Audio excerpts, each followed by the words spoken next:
انسان پر یہ احسان کیا جاتا ہے کہ اس کے ہاتھوں کمال کروا دیا جاتا ہے۔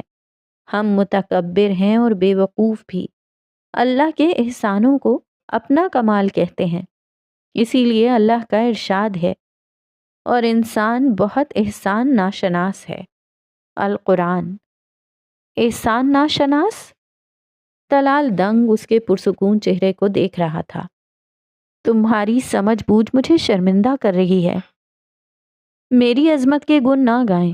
شروع میں بہت روتی تھی، پاگل ہو گئی تھی، اپنے حسن کے گہنا جانے پر بہت ماتم کیا۔ پھر ایک خیال الہام ہوا کہ جس کا ایمان سلامت ہے اس کا سب سلامت ہے۔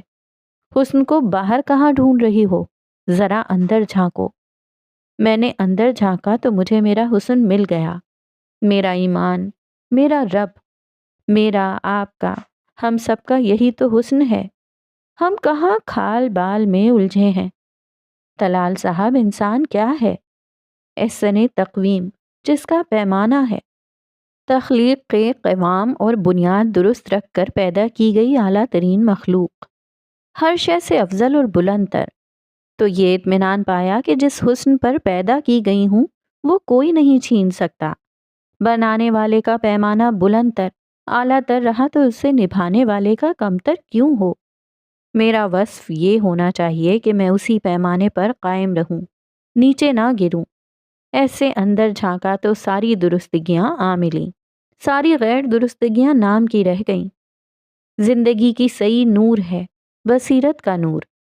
جب انسان بصیرت حاصل کر لیتا ہے تو وہ خود ہی اندھیروں سے نکل آتا ہے۔ روشنی کا مزہ چکھ چکا انسان پھر اندھیروں میں بھی چراغاں ہی کرتا ہے۔ ایک NGO مجھے سرجری کے لیے باہر بھجوا رہی تھی، پر میں نے اپنی جگہ دوسری لڑکی کو بھجوا دیا۔ دیکھیں نا، میں دیکھ سکتی ہوں، سن اور بول سکتی ہوں، اور انسان کو کیا چاہیے؟ کھال چمکا کر کیا کروں گی؟ ظاہری حسن کی حیثیت ہی کیا ہوتی ہے بھلا؟ اور انسان کو کیا چاہیے؟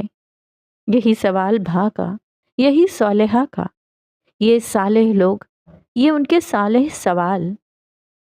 اور تمہارے دشمن، ان کا کیا ہوا؟ وہ میرے نہیں، خود اپنے دشمن ہیں۔ جب انسان کسی کے ساتھ برا کرتا ہے تو دراصل وہ اپنے ساتھ برا کرتا ہے۔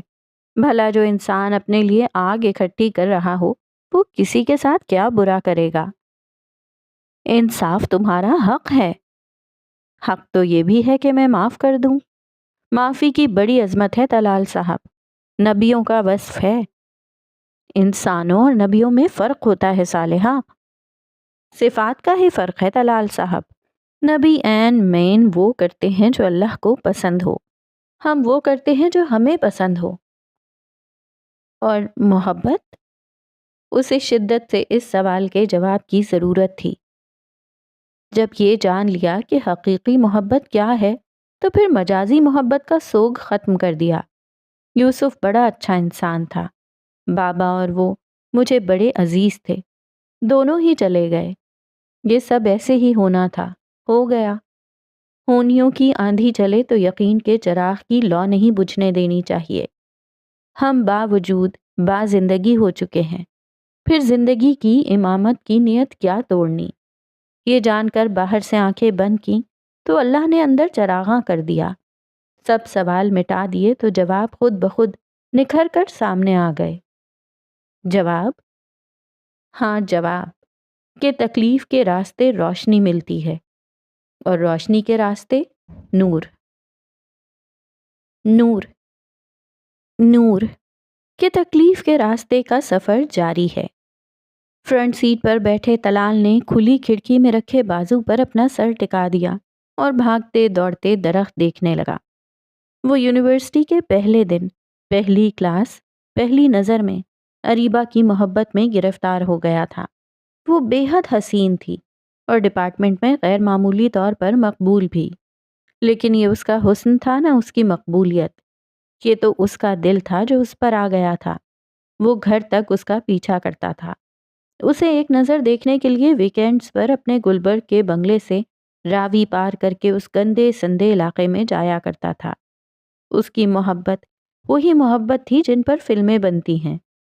ایک امیر کبیر دولت مند لڑکا ایک غریب لیکن غیرت مند لڑکی۔ اس کے فرینڈز کہتے تھے کہ وہ ایک معمولی سی لڑکی کے لیے خود کو خوار کر رہا ہے۔ وہ ہنس دیتا۔ محبت کی پہچان کا کوئی پیمانہ ہے ہی نہیں۔ ہو گئی تو ہو گئی، کیوں، کیسے، کتنی، سب بکواس ہے۔ ہیرے کی پہچان جوہری کو ہوتی ہے اور محبوب کی پہچان رانجھے کو۔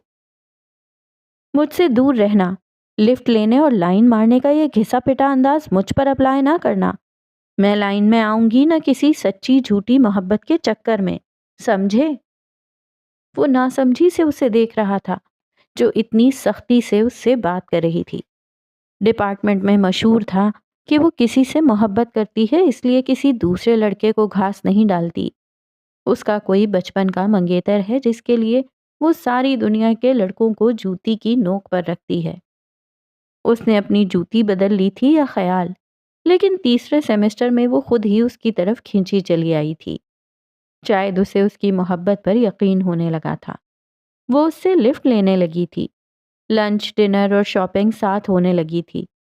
پھر وہ اس کے گھر والوں سے ملا اور اپنے گھر والوں کو اس کے گھر بھیج دیا۔ ان کی منگنی ہوئی، نکاح اور پھر شادی بھی ہو گئی۔ 1.5 سال تک وہ سچی محبت کے حصار کا قیدی بنا رہا۔ اس سچی محبت کے لیے اس نے ہر قیمت ادا کی تھی۔ ماما کو اریبہ پسند نہیں تھی اور اریبہ کو ماما۔ اس نے اسے الگ گھر لے دیا تھا۔ اس کے کہنے پر پاپا سے اپنا بزنس الگ کر لیا تھا۔ بینک اکاؤنٹ اریبہ کے ساتھ جوائنٹ تھے۔ وہ اس پر اپنا دل ہارا تھا، بدلے میں ہر قیمتی چیز ہار کر اسے جیت لینا چاہتا تھا۔ اس کی محبت بخار کی طرح تھی، سر چڑھی تو بینائی ہی چھین لی۔ جو دکھایا دیکھ لیا، دل پر گری تھی، جو کہا مان لیا۔ اس پر ایمان لے آیا۔ محبت کی ایمان کے دنوں میں سچی محبت، یہ سچی محبت آخر کیا ہوتی ہے؟ اگر انسان دانائی لے کر دنیا میں چلے پھرے اور سچی محبت کو ڈھونڈنے کی کوشش کرے تو اس بھری پوری دنیا میں شاید ہی 4-5 لوگ سچی محبت کے امین ملیں۔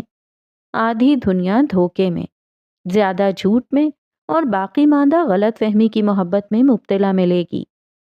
ماں کی محبت کے علاوہ انسان شاید ہی کبھی سچی محبت کا مزہ چکھ سکے۔ سچی محبت جو بہت ساری جھوٹ اوڑھ کر رکھتی ہے۔ اس رات سے ایک رات پہلے وہ میٹنگ کے لیے دبئی گیا تھا، لیکن جیسے ہی اس نے لینڈ کیا اسے مطلع کیا گیا کہ میٹنگ کے لیے آنے والے ڈیلیگیشن کے ہیڈ کا ایکسیڈنٹ ہو گیا ہے، وہ ICU میں ہے۔ میٹنگ کینسل ہو چکی تھی۔ اس نے اریبہ کے لیے شاپنگ کی اور اگلی فلائٹ سے رات کو گھر واپس آ گیا۔ بی بی گھر نہیں ہے؟ وہ ٹیکسی سے آیا تھا۔ انٹرنس ڈور لاک ملا تو گارڈ سے پوچھا۔ گارڈ نے نظریں چرا لیں۔ گھر ہی ہیں طلال صاحب۔ تو یہ لاکڈ کیوں ہے؟ کوئی ملازم نہیں ہے اندر؟ سب ملازموں کو چھٹی دے دیتی ہیں، بس وہ ایک رقیہ چھٹی دے دیتی ہیں؟ یہ اتنا خطرناک جملہ تھا کہ اس کا دل بیٹھ گیا۔ وہ حیرت سے گارڈ کے بدلتے رنگوں کو دیکھ رہا تھا۔ پورچ میں ایک کار کھڑی تھی۔ یہ کار اریبہ نے اپنے بھائی کو گفٹ کی تھی۔ وہ انٹرنس ڈور پر ہاتھ سے دستک دینے لگا تو جرات کر کے گارڈ نے اس کا ہاتھ پکڑ لیا۔ اس نے حیرت سے گارڈ کی طرف دیکھا۔ اس کا دل جہاں کا تہاں رہ گیا۔ اسے دیوار کا سہارا لینا پڑا۔ جس وقت وہ بیڈ روم میں ٹیرس کی کھڑکی سے اندر گیا، اسے اس وقت بھی معلوم نہیں تھا کہ وہ کیا کر رہا ہے، کیوں کر رہا ہے۔ وہ پاگل یا بے وقوف نہیں تھا۔ اسے اریبہ پر ایمان کی حد تک یقین تھا۔ ساری دنیا اکٹھی ہو کر آ جاتی تب بھی وہ ساری دنیا خاک ہو چکی تھی، دل کی دنیا دھول مٹی۔ وہ جانتا تھا کہ پیسہ اس دنیا کی سب سے بڑی حقیقت ہے۔ وہ یہ بھی جانتا تھا کہ کہیں نہ کہیں اریبہ اس کے سٹیٹس سے متاثر تھی۔ اس نے اریبہ سے محبت کی شادی کی تھی، لیکن اریبہ نے اور بھی بہت کچھ دیکھ کر شادی کی تھی۔ اس شادی میں جب کوئی لڑائی ہوتی تو وہ اس بات پر ختم ہوتی، میں نے نہیں کہا تھا مجھ سے شادی کرو، تم ہی میرے پیچھے پڑے تھے۔ وہ سچ کہتی تھی۔ یہ وہی تھا جو پیروں میں گرنے پر آ گیا تھا۔ سر پر بٹھا کر شادی کی تھی، سر تو چڑھنی ہی تھی۔ وہ اتنا سب کچھ جانتا تھا، لیکن یہ اس نے بعد میں جانا کہ اس کی اتنی بے تحاشا محبت پر بھی اس کی بیوی تحفے میں اسے دھوکہ دے رہی تھی؟ جب وہ اس کے گلے میں باہیں ڈالتی ہے یا اپنی محبت کا اظہار کرتی ہے تو وہ اچھی اداکاری کرتی ہے۔ اس نے سچی محبت نہیں پائی تھی، اچھی اداکارہ پائی تھی بس۔ محبت تو وہ اس سے کرتی تھی جس کے لیے اپنے شوہر کے بینک اکاؤنٹ خالی کر رہی تھی، جسے اپارٹمنٹ اور کار گفٹ کی تھی، جس کے ساتھ شاپنگ پر جاتی تھی، جس کے ساتھ سنگاپور کا ٹرپ کر چکی تھی۔ اسے سچی محبت لگژری لائف کے ساتھ چاہیے تھی۔ تمہیں دولت چاہیے تھی تو مانگ لیتی۔ وہ صوفے پر سر جھکا کر بیٹھا اپنے جسم کی لرزش کو قابو کرنے کی کوشش کر رہا تھا۔ تم دے دیتے؟ وہ بے شرمی سے گردن تان کر پوچھ رہی تھی۔ ہاں دے دیتا، تم پیسہ مانگ لیتی، لیکن مانگے بغیر مجھے یہ دھوکہ نہ دیتی۔ تو اب دے دو اپنا سب کچھ اور طلاق بھی۔ وہ ابھی بھی اس کی محبت کا ثبوت مانگ رہی تھی۔ میری محبت میں ایسی کیا کمی ہے؟ میں اس کا اپنی سمت اٹھا ہاتھ بڑا کمزور اور ناتواں تھا۔ تم ہو کون؟ تم تو اس کے پیروں کی خاک بھی نہیں ہو۔ محبت ہی اتنا بے خوف بناتی ہے۔ وہ بے خوفی سے پوچھ رہی تھی۔ تمہیں مجھ سے کبھی محبت نہیں ہوئی؟ وہ ابھی بھی کچھ گما رکھتا تھا۔ ایک بار ہو چکی ہے، بار بار کیا ہوتی؟ اس جواب نے اسے تباہ کر دیا۔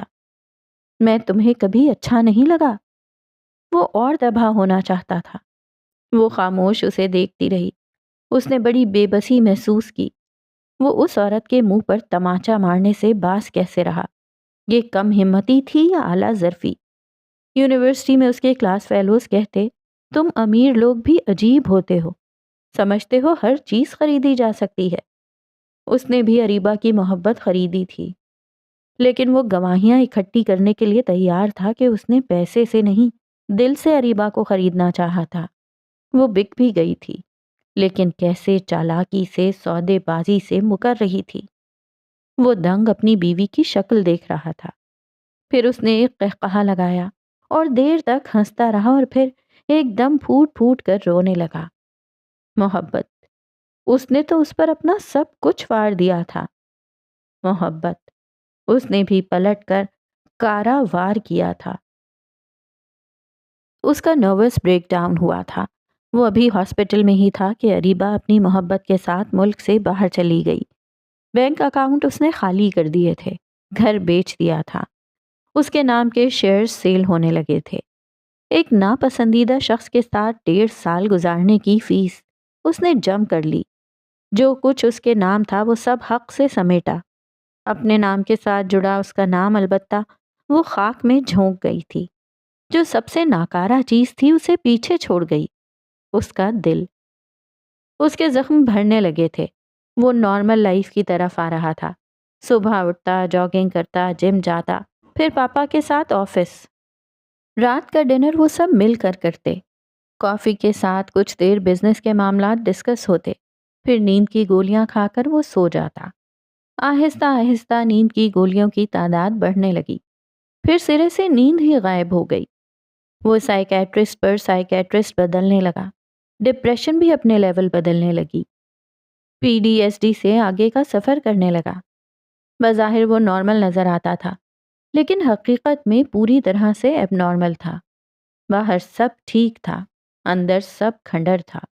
اتنا سب ہو جانے پر بھی اس نے ایک بار اسے فون کیا تھا۔ اریبہ؟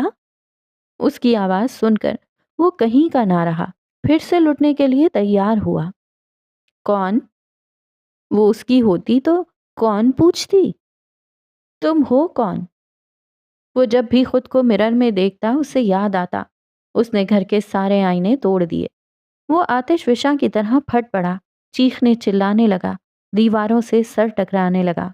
خود کو زخمی کر لیا، گھر کے ملازموں کے لیے اسے سنبھالنا مشکل ہو گیا۔ بے وقتی نے ایک مشت چلا کر بھسم کر دیا۔ پھر ایک دن وہ پنکھے سے لٹکا ہوا ملا۔ ملازم نے بر وقت آ کر اسے پیروں سے اٹھا لیا، اسے سولی سے اتار دیا، لیکن گھر کا ہر فرد سولی پر چڑھ گیا۔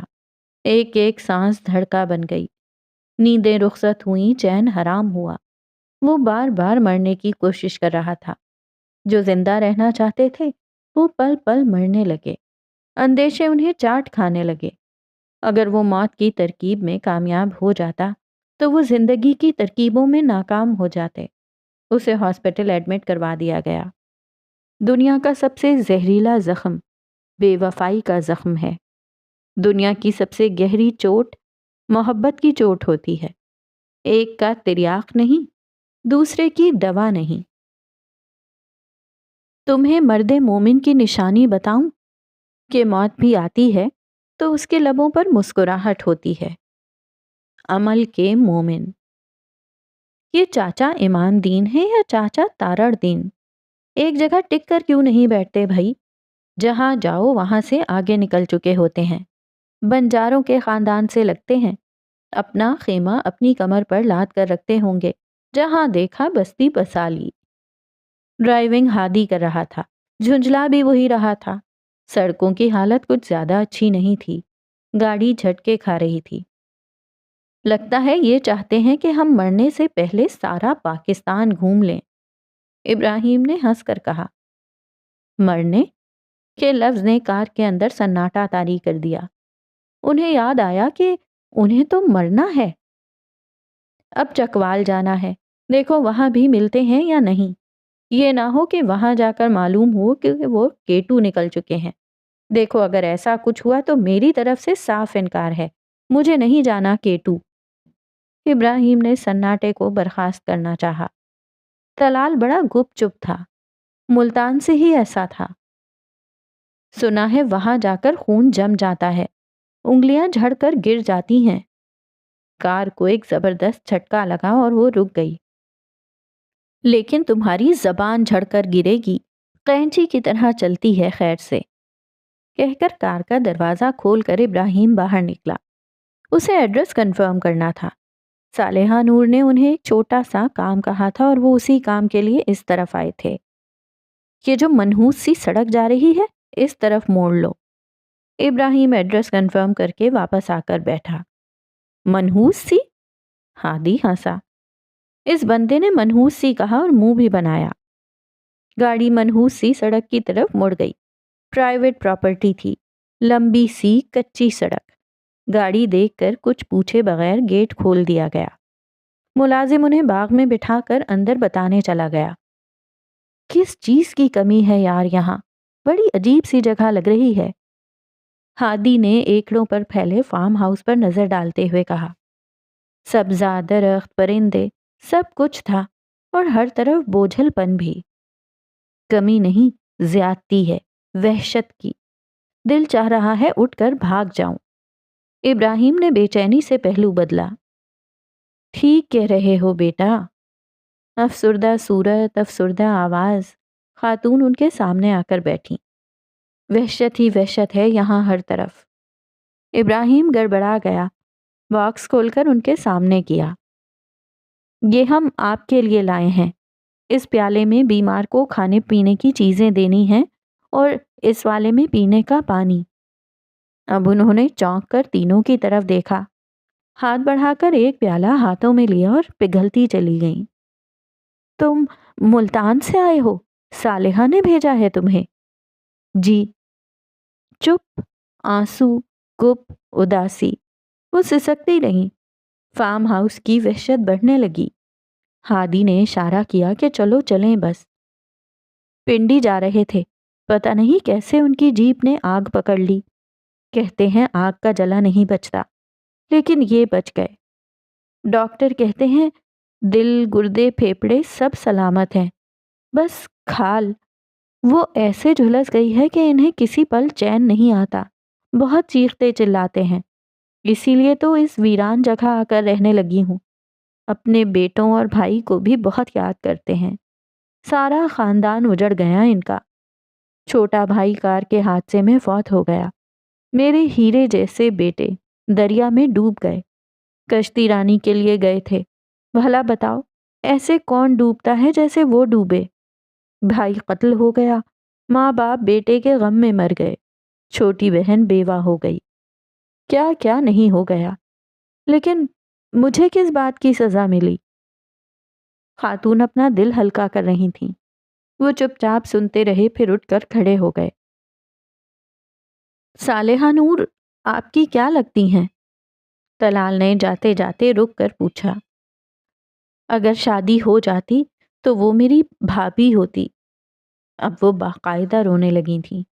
تینوں سناٹے میں آ گئے۔ صالحہ نور نے اس شخص کے لیے پیالے بھیجے تھے؟ کیا صالحہ نے ہمیں معاف کر دیا ہے؟ وہ سسکتے ہوئے پوچھ رہی تھیں۔ معاف نہ کیا ہوتا تو شفا کیوں بھیجتی؟ معافی جو نبیوں کا وصف ہے، وصف جو زندگی کے سفر کی بلندی ہے۔ سڑک کا کنارہ اور وہ چھوٹا سا چائے کا کھوکھا، وہ افق پر ایسے نمودار ہوا جیسے بلند پہاڑی پر بنا چھوٹا سا جھونپڑا آتا ہے۔ آؤ کچھ دیر سستا لو، آگ تاپ لو، رات کے آسمان سے چار باتیں کر لو، چاند کے چرخے سے روشنی کے چار تار کاٹ لو۔ کچھ میں سناتا ہوں، کچھ تم سناؤ۔ آؤ زندگی کی بات بانٹ لیں، آؤ کہ یار بیلی دل جان بن جائیں۔ یاروں نے کھوکے کے قریب کار روک کر چاچا امام دین کے ٹھکانے کے بارے میں پوچھا۔ کپ سے پرچ میں چائے انڈیل کر سڑکا لگاتے بزرگوار نے جلدی سے ہاں میں سر ہلایا۔ سڑکا، میں جانتا ہوں چاچے ہوری کو۔ چائے میں کیک رس ڈبو کر منہ میں ہڑپ کرتے ہوئے کہا۔ بتا دیں پھر؟ ہادی اتنا ندیدہ تو نہیں تھا، لیکن وہ چائے اور کیک رس کو دیکھنے لگا۔ بتانے سے نہیں ملیں گے، وہ ساتھ لے کر جانے سے ملیں گے۔ پکے لاہوری لگتے ہیں جنہیں جا کر لانا پڑتا ہے۔ ہادی پنجاب سے تھا، لاہور سے نہیں۔ میں بقلم خود لے چلوں گا آپ نو۔ آؤ چائے پی لو، گڑ چائے، آ جاؤ نیچے، شاباش۔ ایک اور رس کھڑپ۔ ندیدہ ہادی دروازہ کھول کر باہر نکل گیا، یعنی پھسل گیا۔ بارش ہو تو درخت پودے سبزہ نکھر کر گہرا سبز ہو جاتا ہے نا۔ یہاں وہی رنگ، وہی منظر عام تھا، سرے عام تھا۔ ہوا میں نمی تھی، جیسے کچھ دیر پہلے بارش ہوئی ہو۔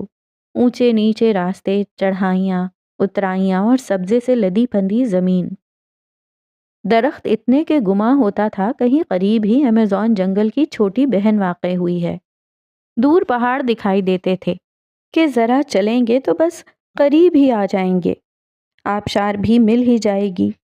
آبشار بھی مل جاتی اور گھاس چرتے گھوڑے بھی، جو خوابناک جہاں سے اترتے دکھائی دیتے، جبکہ وہ زمین سے اگے تھے، زمین والوں کے ساتھی تھے۔ ہوا پرجوش اور خوش امید تھی۔ جی ساز کی لے پر جھوم جانے کو چاہتا، دل ہر شے سے محبت کرنا چاہتا۔ کھوکھا پتلی سڑک کے اس کنارے تھا کہ سارے گاؤں کا گزر کھوکے کے سامنے سے ہوتا۔ کھوکے کے پیچھے بڑا اور لمبا سا پانی کا تالاب تھا۔ لڑکے الٹی چھلانگے لگا لگا کر اس میں کود رہے تھے، نہا رہے تھے۔ چائے کی سڑک سڑک کے ساتھ شڑاپ شڑاپ کی آوازیں ماحول میں رنگ بھر رہی تھیں۔ چاچا جی نے انہیں گڑ چائے پرچ میں انڈیل کر سڑکا لگانے کا مشورہ دیا اور ڈیمو بھی دے کر دکھایا۔ تینوں نے کپوں سے چائے پرچوں میں انڈیل کر زوردار سڑک ماری اور چاچا جی نے تالی۔ یہ ہوتا ہے اصل طریقہ چائے پینے کا، شہر سے آئے ہو؟ لکڑی کے بینچ پر اسکول کے بچوں کی طرح شرافت سے بیٹھے، پرچ کو ہونٹوں سے لگائے انہوں نے ایک ساتھ ہاں میں سر ہلایا۔ چاچا امام دین کے یہاں چھٹیاں گزارنے آئے ہوگے، کالجوں میں چھٹیاں ہو گئی ہیں نا؟ ہم مینٹل ہاسپٹل سے چھوٹ کر نکلے ہیں۔ ابراہیم زیر لب بڑبڑایا تو ہادی کا چائے کا گھونٹ پھوار بن برسا۔ طلال کو ہلکا سا پھندا لگا۔ تم ذرا چپ نہیں رہ سکتے؟ اس نے ہاتھ پیچھے لے جا کر ابراہیم کی کمر پر مکہ مارا۔ ابراہیم نے پرچ سے آخری گھونٹ سڑکا اور اپنا گولڈ میڈل جوابی مکہ طلال کی کمر پر رکھا۔ اب چپ ہو جاتا ہوں بھائی جان، بہن بھائیوں نے چائے پی لی ہے تو چلیں۔ چاچا جی کے کان بہت تیز تھے۔ بہن ابراہیم نے شرٹ کے بازو فولڈ کیے، چھپر میں غڑم شڑم ہوتے بچوں کو ایک نظر دیکھا اور کار سٹارٹ کر دی۔ ٹھیک سے گاڑی چلا لیتے ہو نا؟ چاچا جی خود ہی فرنٹ سیٹ پر آ کر بیٹھ گئے تھے۔ ابراہیم زیر لب ہنس دیا۔ میں 4 شہر بھگتا کر آ رہا ہوں جی۔ وہ اور بات ہوتی ہے۔ چاچا جی کھی کھی ہنسنے لگے۔ وہ کیسے؟ سانپ کی طرح لمبی پتلی لہراتی ہوئی سڑک تھی۔ آس پاس کا نظارہ بہت خوبصورت تھا اور پیچھے کا بھی، جہاں سے 10-11 سالہ بچی اپنی گھوڑا گاڑی پر طوفان مچاتی آ رہی تھی، لگامیں پکڑ کر کھڑی تھی اور گھوڑے کو پتہ نہیں کیا کیا کہتی جا رہی تھی۔ وہ پیچھے کہیں سے کار کے ساتھ آپوں آپ ہی ریس لگاتی ہوئی آ رہی تھی، تھوڑا سا ہانپ بھی رہی تھی۔ اب وہ ریس لگا رہی تھی تو اس نے بھی کار کی سپیڈ بڑھا دی۔ ادھر سپیڈ بڑھی تو ادھر بھی بڑھ گئی۔ وہ حیران ہوا، یعنی گھوڑا گاڑی پر وہ اس کی کار سے ریس لگا رہی تھی۔ بچے بھی کیسی کیسی بچکانہ حرکتیں کرتے ہیں۔ ویسے بھی نئے آنے والوں کو سبھی بکرا بناتے ہیں۔ گاؤں والے شہر والوں کو کسی اور سیارے کی مخلوق سمجھتے ہیں، بیچاری اور نمانی مخلوق۔ نمانی مخلوق نے رفتار بڑھا دی۔ گاؤں والی نے بھی ہار نہیں مانی۔ پتہ نہیں کس زبان میں اس نے گھوڑے سے کچھ کہا کہ گھوڑا صرف گھوڑا نہ رہا، وہ تو سیدھا ہوا سے باتیں کرنے لگا۔ طلال کو شک ہوا کہ کہیں وہ ہوا میں اڑنے ہی نہ لگے۔ چاچا جی نے کھڑکی سے سر باہر نکالا اور ہانک لگائی، شاوا بچے شاوا، اور سر اندر کر کے، بیٹا جی اب تم جیت کے دکھاؤ، دیکھو ذرا۔ تینوں نے چاچا جی کو حیرت سے دیکھا۔ وہ تو مذاق مذاق میں ریس لگا رہا تھا، کہاں اس کی کار اور کہاں اس کا مریل سا گھوڑا اور ٹوٹی پھوٹی گھوڑا گاڑی۔ پر اب تو بات تھی عزت پر آ گئی تھی۔ پیچھے سے ہادی نے گردن کو سیٹ کے درمیان پھنسا دیا تھا اور اس کے اوپر طلال نے۔ ریس باقاعدہ شروع ہو چکی تھی۔ یار او یار سپیڈ بڑھا سپیڈ۔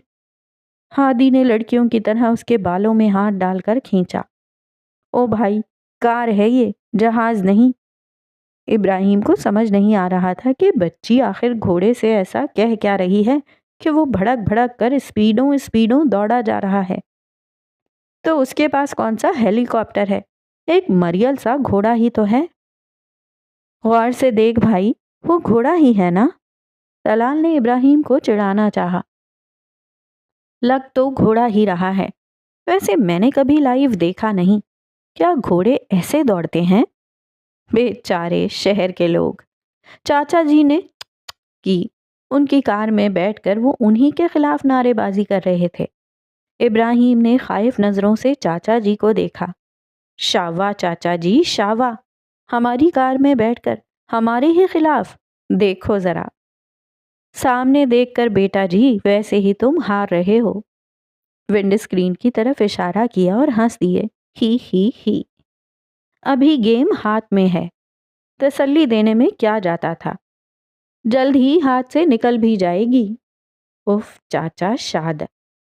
پہلے 10 منٹوں تو دونوں تقریباً برابر رہے، کبھی ذرا سا آگے، کبھی بس ذرا سا پیچھے۔ پھر ایک دم سے، بلکہ ایک دم سے بچی نے ہرا کہہ کر لگام کو جھٹکا دیا اور بس جی، گھوڑا گھوڑا نہ رہا، راکٹ، میزائل، جہاز، باز، شاہین سب بن گیا۔ یہ جا وہ جا، پورے 1 منٹ 40 سیکنڈ تک ان کی کار گھوڑا گاڑی سے پیچھے رہی۔ بچی نے پھر انہیں سڑک پر راستہ ہی نہیں دیا، وہ ساڑی سڑک پر مل مار کر اپنا گھوڑا دوڑاتی رہی۔ ظالم بچی۔ زندگی میں ان کا بہت کچھ ٹوٹا تھا، مان، دل، کبھی کوئی ہڈی وغیرہ بھی، لیکن ایسے ان کا غرور نہیں ٹوٹا تھا۔ ایک 10 سالہ بچی نے گھوڑا گاڑی سے انہیں ہرا دیا تھا۔ کچھ آریں بہت مہنگی نہیں، بہت سستی جگہ سے ملتی ہیں۔ کچھ تکلیفیں انجیکشن کی سوئی کی طرح بڑی جان لیوا سی ہوتی ہیں۔ ہائے، جیسے مقابلے کے اختتام پر کھلاڑی آمنے سامنے آ کر ہاتھ ملاتے ہیں، ویسی ہی بچی اپنی رتھ سے کود کر ان کے سامنے آ کر کھڑی ہو گئی۔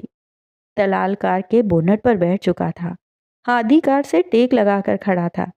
ابراہیم سے ٹھیک سے کھڑا نہیں ہوا جا رہا تھا، سہارے کے طور پر اس نے دونوں جیبوں میں ہاتھ ڈال لیے تھے۔ ہار سہارنا آسان نہیں ہوتا نا۔ السلام علیکم جی، ہاتھ سر تک لے جا کر سلام کیا۔ وعلیکم السلام، شاباش، کس کلاس میں ہو؟ طلال نے بونٹ پر بیٹھے بیٹھے تالی ماری۔ بچی کی جیت کے واضح آثار دیکھتے ہوئے اس نے سر کھڑکی سے نکال کر سیٹیاں مارنی شروع کر دی تھیں۔ وہ بچی کو سپورٹ کرنے لگا تھا۔ ابراہیم نے جل کر اسے دیکھا اور پھر بچی کو، جو بڑا کھلکھلا کر ہنس رہی تھی، تیل لگا کر کس کر چوٹی بنائی ہوئی تھی، اپنے قد سے کئی گنا بڑا دوپٹہ لیا ہوا تھا، پوری مائی پھتاں لگ رہی تھی۔ 5ویں میں جی، اس مائی پھتاں نے 2 ٹام کروزوں اور ایک گولڈ میڈلسٹ کو ہرا دیا تھا۔ ہادی لڑکھڑا کر گرتے گرتے رہا، شرارتاً کھانستے ہوئے مسکرانے لگا۔ تمہاری کیا عمر ہے ابراہیم؟ 5ویں پاس ہو نا تم؟ ابراہیم نے جل کر چاروں کو دیکھا۔ پھتاں نے واپس گاڑی پر چھلانگ لگائی، لگام کھینچی، ہانک لگائی اور غائب ہو گئی۔ کیسی رہی پھر ریس؟ لو، اب بابا جی زخموں کے لیے نمک مرچ ہلدی لے آئے تھے۔ صرف ایک لڑائی ہاری گئی، جنگ نہیں ہاری گئی۔ ابراہیم کو بے وقت نیپولین یاد آیا۔ کار تو جنگی جہاز بنا کر ہی اڑاتے رہے ہو۔ چاچے کی تلوار زبان۔ کار کی سروس نہیں ہوئی تھی تو ویسے بھی سائنس کے بقول جانور مشین سے زیادہ ہوشیار اور تیز رفتار ہوتا ہے۔ کورل کی طرح یہ سائنس صرف اسی نے پڑھی تھی۔ کوئی بات نہیں بیٹا جی، اس ہفتے کروا لیتے ہیں ایک ریس۔ ایک جیسے گھوڑے، ایک جیسی گاڑیاں مشینوں کو دفع کرتے ہیں۔ بولو اب ہاں، بول کے دکھاؤ اب۔ ہادی نے اس کے شانے کو شانے سے ٹھوکا اور آنکھ ماری۔ ہاں ہے چاچا جی، ہاں ہی ہاں ہے۔ طلال نے ہاتھ اٹھا کر ڈیل ڈن کی۔ بس پھر اس ہفتے 3 تم، 3 ہماری بچیاں۔ 3؟ طلال اور ہادی چونکے۔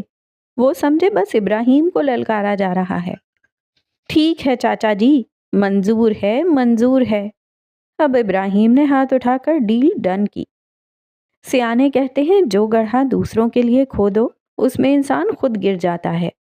کار میں بیٹھتے ہوئے اس نے دونوں کو سیانوں کی بات یاد کروائی اور گڑھا بھی، جس میں وہ سب ہارنے کے بعد گرنے والے تھے، شرم سے۔ چھوٹا سا ہنستا بستا گاؤں تھا۔ سادہ مزاج اللہ یار لوگ باغ تھے، آتے جاتے سلام کرتے، آؤ نا چائے پی جاؤ کہتے جاتے۔ گاؤں میں گڑ چائے کے بہانے 4 گھڑی دی 4 گلاں کا بڑا چرچا تھا۔ فارغ نہیں تھے، معصوم بہت تھے۔ سمجھتے تھے کہ دنیا کے کام دھندے تو ہوتے ہی رہیں گے، انسان کے جی کی نہ سنی تو اللہ ناراض ہوگا۔ دکھ دلوں میں رہ گئے تو بیماری بن جائیں گے۔ کون بیمار ہے، کس کے امتحان چل رہے ہیں، کس کی بارات آنی جانی ہے، کس کے جہیز کی تیاری میں کمی ہے کی بات کرنا ضروری تھا۔ اسپتال جانے والے بیمار سنگ 4-5 ساتھی ہوں کہ بیمار بیچارے کا دل نہ گھبرائے، دل کہ وہ دن کی دنیا میں یار بیلی سنگ جیتے اور رات کی دنیا میں اللہ کے بھروسے سو جایا کرتے۔ معصوم لوگ، اللہ کو عزیز لوگ۔ پہلے دن، پہلی شام کا کھانا یوحنا کے گھر تھا۔ وہ توے پر چھوٹی چھوٹی روٹی پکاتے تھے۔ ماں جی ان کے آگے سالن رکھتی تھیں۔ بیٹا جی روٹی پر تھوڑا گھی لگا دوں، سکھ ہو جائے گا۔ وہ بات تو نہیں سمجھے لیکن ہاں میں سر ہلا دیا اور پھر سکھ ہی ہوا۔ سالن کے ساتھ گھی چپڑی روٹی کھائی۔ بس قریب ہی آ جانے والے پہاڑ دور دکھائی دیتے تھے۔ رات کا آسمان ٹمٹماتا تھا، دور کسی ساز کی آواز آتی تھی۔ ان کے کان بجتے تھے یا واقعی کسی پری کی بارات اتری تھی۔ باراتیوں کے لیے وہ گڑ چا بنانے لگے۔ ماں جی بس ہدایت دیتی تھیں۔ چاچے ہوری لکڑیوں کے چولہے پر کھاتے پکاتے خدمت گزاری تھے۔ ہاتھ پیروں پر جلے کے نشان تھے۔ گردن اور سر کا حال ذرا خراب تھا۔ مسجد میں آگ لگی تھی، ان کا گھر مسجد سے قریب تھا۔ گاؤں والے پہلے پہنچتے، اس سے پہلے وہ پانی بھر بھر آگ بجھاتے جاتے تھے۔ ایسی افراتفری میں بھی وہ جوتے مسجد سے باہر اتارنا نہیں بھولے تھے۔ ماں جی گاؤں کی طرف بھاگیں کہ آگ کی خبر کر دیں۔ گاؤں کے کسی گھر کوئی مہمان آتا، پہلی روٹی یہاں کھاتا، اس لیے کہ انہوں نے مسجد کی آگ بجھائی تھی، نہیں اس لیے کہ یوحنا نے مسجد سے بھی سانجھ نبھائی تھی۔ سانجھ جو محبت ہوتی ہے، تعلق ہوتی ہے، توڑ نہیں جوڑ ہوتی ہے۔ دل سے دل کا جوڑ۔ مسجد کی آگ بجھ گئی، ان پر کئی نشان چھوڑ گئی۔ محبت انسانیت کی عبادت گاہ ہے، اس میں آگ لگے تو ننگے پیر بھاگو اور احساس کے پانی سے بجھا دو۔ وہ گھوڑے سمیت بھاگی تھی۔ چند سال پہلے گاؤں کے ایک سیانے کو زہریلے بچھو نے کاٹ لیا تھا۔ وہ دلدلی جھاڑیوں میں زندگی و موت کی جنگ لڑ رہا تھا کہ اسکول سے چھوٹے بھائیوں کے ساتھ آتی سارا نے چاچے کو زمین پر لوٹ پوٹ ہوتے دیکھا۔ گاؤں تو بہت دور تھا، جیسے تیسے تینوں نے مل کر چاچے کو گاڑی میں ڈالا اور سارا نے گھوڑے پر حشر کر دیا۔ اس نے شہر کی سڑک پر وقت ڈال دیا تھا، کسی بس ٹیکسی گاڑی کو گزرنے نہیں دیا تھا اور چاچے کو ڈسپینسری پہنچا کر ہی دم لیا تھا۔ اس سے پہلے گاؤں والوں کو سارا کے گھوڑا گاڑی دوڑائے پھرنے پر بڑا اعتراض رہا کرتا تھا کہ وہ گاؤں کی دوسری لڑکیوں کو بھی اپنی طرح آزاد خیال بنا دے گی۔ اس نے گاؤں کی دوسری لڑکیوں کو بھی اپنی طرح کا بنا دیا تھا۔ چاچا اللہ بخش نے اسپتال سے آتے ہی سب سے پہلے اپنی تینوں بیٹیوں کو اس کی طرح گھوڑا گاڑی دوڑانا سکھایا تھا۔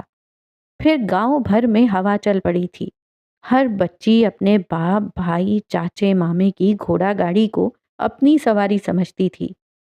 لڑکیوں کو سواری پر سوار ہونا آنا چاہیے اور سواری چلانا بھی، وہ گھوڑا ہو، کار یا جہاز۔ چاچا شاوا انہیں چاچا امام دین کے پاس اس ریس کے بعد ہی لے کر جانے والا تھا۔ انہیں ان کے گھوڑے اور گاڑیاں دے دی گئیں کہ وہ پریکٹس کر لیں۔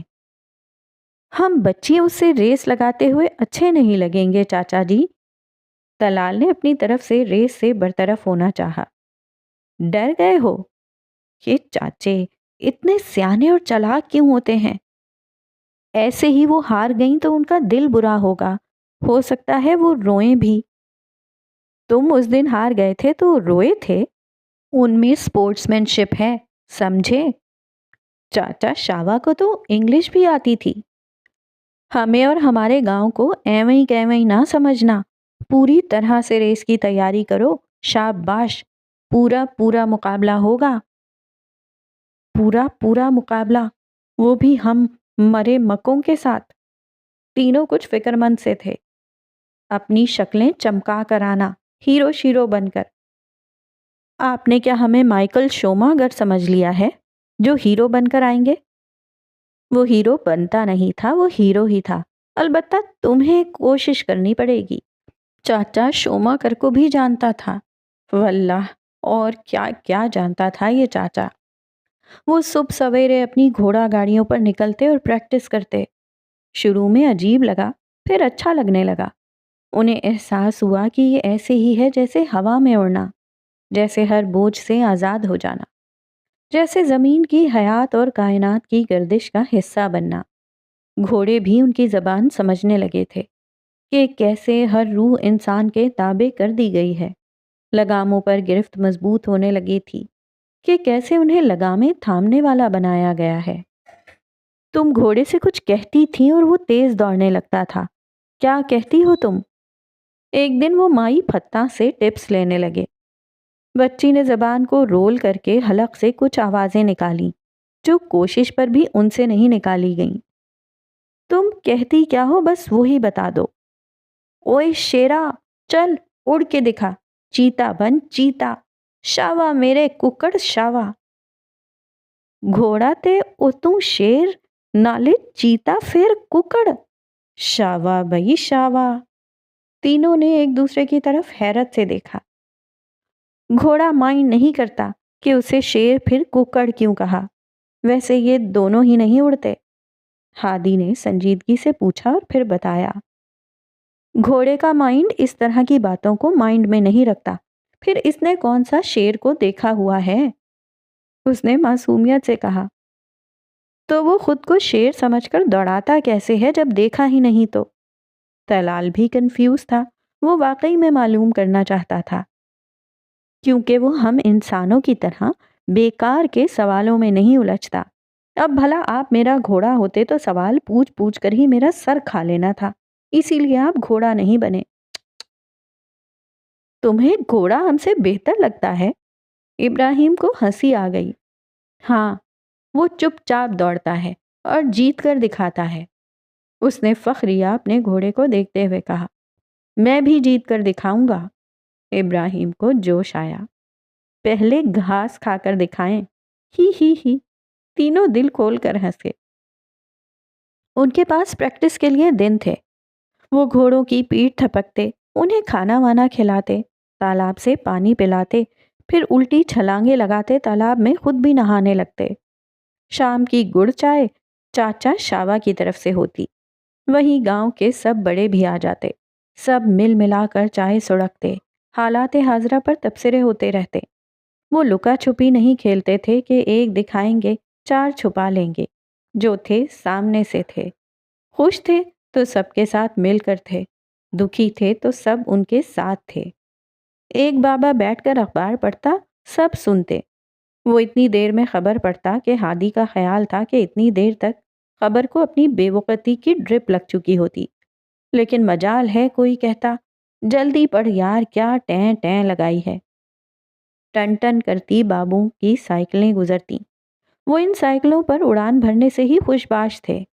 ان سب بابوں کو وہاں ایسی توجہ حاصل تھی کہ تلال جیسے ہینڈسم لڑکوں کو کالج یونیورسٹی میں بھی کیا میسر رہی ہوگی۔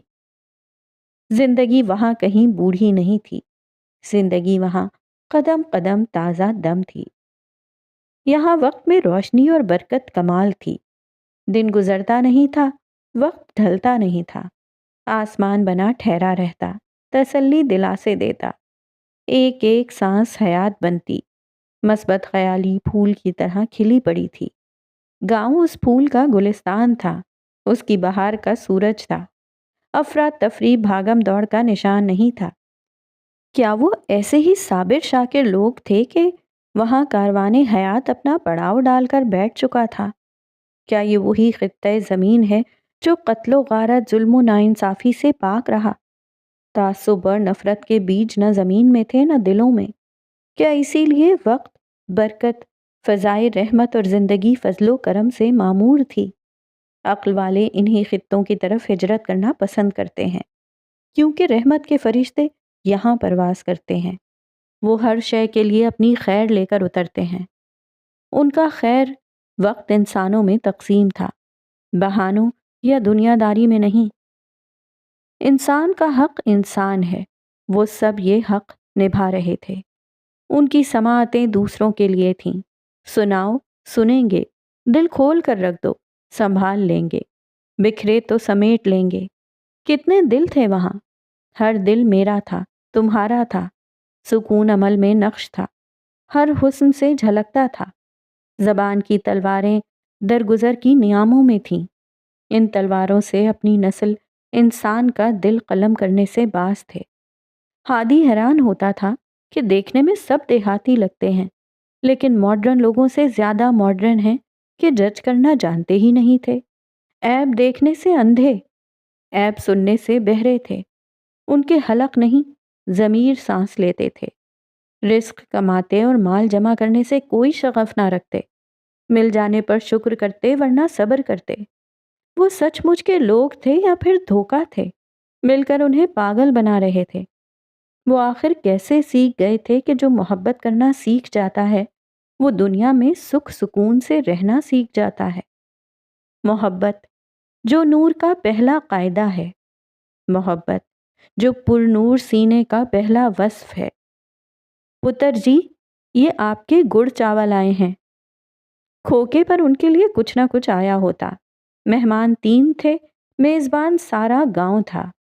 میٹھے دل والوں نے میٹھے چاول بھیجے تھے کہ دل میں محبت کی شیرینی ہو تبھی لہجے اور انداز سے جھلکتی ہے، اطاعت ان کی ذات سے ٹپکتی تھی۔ نہ تیری نہ میری، رب دی، سب کا اوڑھنا بچھونا تھا۔ بچے تک کھیل میں گڑبڑ کر دیتے تو صرف رب دی کہہ کر صلح صفائی کر لیتے۔ نہ تیری نہ میری، رب دی، سب شاخ لہراتا ہادی زیر لب کہتا جاتا تھا۔ نہ دید نہ شنید، بس عید۔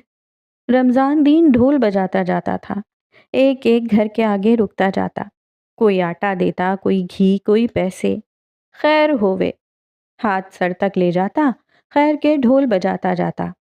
ڈھول تھا کہ رکتا نہیں تھا، بچوں کا جم غفیر تھمتا نہیں تھا۔ ایک بچہ ٹانگ اٹھا کر ناچتا تھا، پھر پتنگ اڑانے لگتا، پھر تندی دیتا اور پھر بو کاٹا پر بھنگڑا ڈالتا۔ اس کا رقص، اس کا انداز، اس کی بے خودی، واللہ طلال اسے ہی دیکھتا جاتا تھا۔ یہ رمضان دین ہے، رمضان میں سحری میں ڈھول بجاتا ہے، انہیں بتایا گیا۔ اب کیوں بجا رہا ہے؟ طلال نے پوچھ لیا۔ پتر، وہ رمضان کا ڈھول بجاتا ہے، ساز کا نہیں۔ سال کے 11 مہینے رمضان کا انتظار کرتا ہے، ڈھول سے کیا گزر بسر ہوتی ہوگی؟ طلال بڑا حیران تھا۔ کبھی چرند پرند سے پوچھا ہے کہ تمہاری گزر بسر کیسے ہوتی ہے؟ وہ رزاق کو جانتے ہیں اور رمضان دین بھی۔ ابراہیم نے دونوں کی طرف سے بھی پیسے دیے، وہ ان کی امی جی تھا، سب خرچ وہی اٹھا رہا تھا۔ تینوں لمبی گھاس سے لہلہاتے اونچے نیچے راستوں پر چہل قدمی کرتے، گاؤں کی خوبصورتی پر فدا ہوتے۔ ہر طرف سبزہ ہی سبزہ تھا۔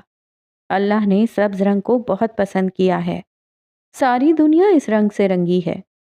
سکون کے بہت سارے خزانے اس رنگ کی ملکیت میں ہیں۔ یہ انسانی آنکھ کو ٹھنڈک، انسانی دل کو سکون اور انسانی احساس کو امید دیتا ہے۔ صوفیوں کے چولے سبز رنگے، سبز، نیلی، پیلی اور گلابی کاغذی جھنڈیاں۔ یہ ہو کیا رہا ہے؟ انہوں نے ریس کو اتنا سیریس لے لیا ہے؟ طلال نے حیرت سے چیخ ہی مار دی۔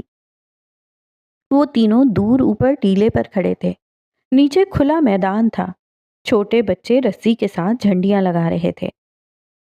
بین ہرمودی کے میدان کی طرح انہیں گول گول گھومنا تھا، سفید چاک سے حد بندیاں کی جا رہی تھیں۔ چاچا شاوا ہر کام میں پیش تھا۔ شام 4 بجے ریس کا وقت تھا، ادھر ادھر ٹیلوں درختوں پر بچوں کا ہجوم آ کر جمع ہو چکا تھا۔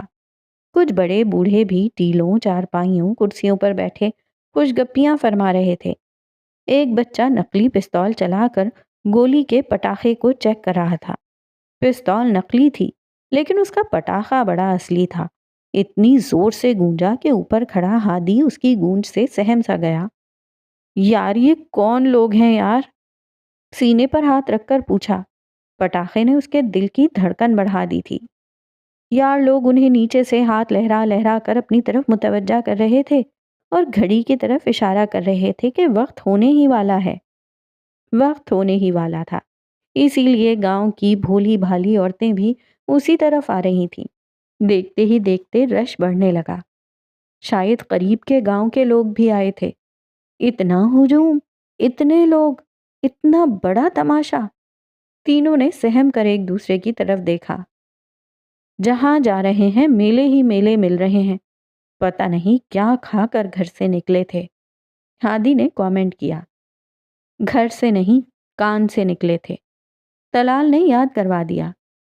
کیسے خوش قسمت لوگ ہیں، معمولی خوشیوں پر میلے سجا لیتے ہیں۔ میلے سجا لیتے ہیں یا اجنبیوں کو بکرے بنا لیتے ہیں؟ ہادی چاچا شاوا کو گھور رہا تھا۔ دیکھنا کہیں ٹی وی چینل والے نہ آئے ہوں، بہت بے عزتی ہونی ہے آج، لکھ لو۔ طلال نے آنکھیں سکیڑ کر ہجوم کی تعداد پر غور کیا۔ لکھ لیا تو تاریخی بے عزتی ہو جائے گی، آنے والی نسلیں بھی ذلیل کریں گی۔ ہماری نسل عزت سے بچی رہ گئی تو اگلی نسل تک بات پہنچے گی، پتہ چلے لائیو ٹیلی کاسٹنگ ہو رہی ہے۔ ابراہیم کان کھجانے لگا، پھر ٹھوڑی۔ نہیں، یہ باندر کی عطیہ کی بیماری کا اثر نہیں تھا۔ انہیں یہ گاؤں اچھا لگا تھا، یہاں کے سادہ مزاج بھولے بھالے لوگ بھی۔ لیکن یہ معصوم بھولے بھالے لوگ اب چالاک ہو رہے تھے، ان کی جان نکالنے والے تھے۔ دیکھو ذرا، سنیں ذرا کہ سکندر نے بتکا ہوا گھوڑا فتح کر لیا تھا، اسے سورج کے رخ پر زیر کر لیا تھا۔ یہ اس کی پہلی فتح تھی۔ سورج کے رخ، روشنی کی سمت، نظر سائے پر نہیں، روشنی کی طرف۔ ان کے گھوڑوں کی سمت روشنی تھی۔ ان کے دائیں بائیں ایک ایک بچی کی گھوڑا گاڑی تھی۔ تیل لگا کر کس کر بال بنائے ہوئے سروں پر دوپٹے لیے تھے۔ بہت اعتماد سے گھوڑوں کی لگامیں پکڑ کر گھوڑوں کے کانوں کی طرف جھک کر سرگوشیاں کر رہی تھیں۔ وہ پوری تیاری کے ساتھ آئی تھیں۔ ان کی دیکھا دیکھی ہادی بھی گھوڑے کے کان کی طرف جھک گیا۔ میرے شیر، میرے ککڑ، جتوا دینا یار، اللہ تیرا بھلا کرے گا، چڑیا گھر لے جا کر اصلی والا شیر دکھاؤں گا۔ ایک بچی نے سن لیا، ہنسی کنٹرول کرنے کی کوشش کی۔ سپورٹ مین شپ کے خلاف تھا نا، ساتھی پلیئر کا مذاق نہیں اڑاتے۔ میرے ککڑ، میرے تیتر پٹیر، جیت جانا، انعام میں تجھے برگر کھلاؤں گا۔ یہ برگر نہیں کھاتا۔ سپورٹس مین شپ کا لحاظ کرنا بڑا مشکل ہو گیا تھا، بولنا پڑا۔ میں کھلاؤں گا تو کھا لے گا، دیکھنا۔ اللہ ہی بھلا کرے پھر اس کا۔ اللہ بھلا ہی کرنے والا تھا۔ مقابلہ شروع ہونے سے پہلے سب نے ایک دوسرے کی طرف دیکھا، سر کے اشارے سے سلام کیا۔ ہادی درمیان میں تھا، اس کے بعد بچی، پھر طلال، دوسری طرف سب سے آخر میں ابراہیم تھا۔ اس نے دونوں سے کہہ دیا تھا کہ میدان میں کود ہی پڑے ہیں تو جان لگا دینا، کسی ایک کو تو ضرور جیت جانا چاہیے۔ تینوں نے ہاتھ لہرا کر ایک دوسرے کو وش کیا۔ نقلی پستول کا اصلی پٹاخہ گونجا۔ 6 کے 6 نے اپنی اپنی لگاموں کو جھٹکا دیا۔ کوشش کر کے انہوں نے حلق سے مائی پھتہ جیسی آوازیں نکالنی سیکھ لی تھیں۔ زبان کو گول کر کے وہی آوازیں نکال رہے تھے۔ ابھی شیر، چیتے، ککڑ کہنے کی نوبت نہیں آئی تھی۔ سب گھوڑے یکساں رفتار سے دوڑ رہے تھے۔ زمین کا سبزہ ان کے گرد سمٹ آیا اور انہیں اپنی باہوں میں بھر لیا۔ نیلا آسمان، سفید بادل، سورج کی ٹھنڈی روشنی ان کے ساتھ بھاگنے لگے۔ ہادی اور طلال نے ہر شے کو اپنے گرد گھومتے پایا۔ پہلا چکر شروع ہوا۔ اللہ نے بندگی پسند کی اور زندگی بنا دی۔ اللہ زمین و آسمان کا نور ہے، بندے کو نور کی ہی پھونک ماری۔ دوسرا چکر ختم ہوا۔ زمین کہیں گلستاں ہے، کہیں صحرا، کہیں اجاڑ، کہیں آباد، راکھ اور پھول، کنکر اور دھول، اور یہی انسان کی زندگی۔ زندگی اولین عبادت ہے، جو اس عبادت کا عابد ہوا وہ افضل رہا۔ تیسرا چکر شروع ہوا۔ ہر شے، ہر عمل، ہر فرض کی قضا ہے، زندگی کی نہیں۔ ہر گناہ کے لیے توبہ کا دروازہ کھلا ہے، لیکن زندگی کی معطلی پر نہیں۔ زندگی فرض اولین ہے، پہلی سانس سے آخری سانس تک۔ اس فرض کی کوئی قضا نہیں، جینا ہی ہے، جینا ہی ہوگا۔ موت کی طلب حرام ہے، موت کی طرف پیش قدمی حرام ہے، موت پر گرفت حرام ہے۔ موت کا خیال ہو، تیاری ہو، موت کی تمنا نہ ہو۔ روشنی کے چراغ ان کے گھوڑوں کے قدموں سے لپٹے تھے۔ روشنی کے فاتح ان کے آنکھوں میں کود پھاند کرتے تھے۔ تیسرا چکر، آخری چکر۔ روشنی اندھیرے میں ڈلتی ہے، اندھیرا روشنی میں۔ نور واحد ہے، یکتا ہے، نہ ڈھلتا ہے نہ بدلتا ہے۔ اس نور میں داخل ہو کر اس سے نکل جانا نار ہے۔ طلال اور ہادی نے لگاموں کو قوت سے جھٹکا دیا۔ ان کے حلق سے پرجوش آوازیں نکلیں۔ اس آخری چکر میں انہیں اپنی پوری جان لگا دینی تھی۔ انہوں نے لوگوں کے شور کو داد سمجھا، ساتوں آسمانوں کو مہرباں پایا۔ وہ نہیں جانتے تھے کہ دوسرے کھلاڑیوں کے گھوڑے کس طرف اور کہاں ہیں۔ انہیں اپنا گھوڑا، اپنا راستہ، اپنی منزل دکھائی دیتی تھی۔ راستہ، اس پر نظر رکھو، یہ خود ہی منزل تک لے جائے گا۔ ہادی وننگ لائن کراس کر گیا، پیچھے ہی طلال۔ نقلی پستول کے اصلی پٹاخے ترتیب سے پٹاخ پٹاخ گونجے۔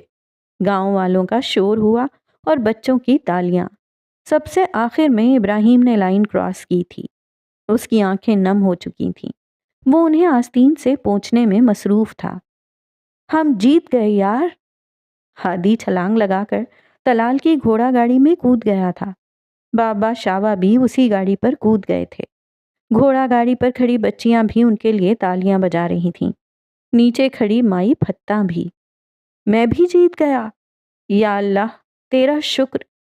اس نے ان دونوں کو دیکھا اور پھر سر اٹھا کر آسمان کو۔ زمین و آسمان کا سب سے بڑا کفر رب کی رحمت سے مایوس ہو جانا ہے۔ پروفیسر احمد رفیق۔ یہ جیت ان کے علاج کی آخری دوا تھی۔ کڑوی گولیوں کے ساتھ ڈاکٹر ایک مٹھی گولی دیتے ہیں نا، یہ وہی گولی تھی۔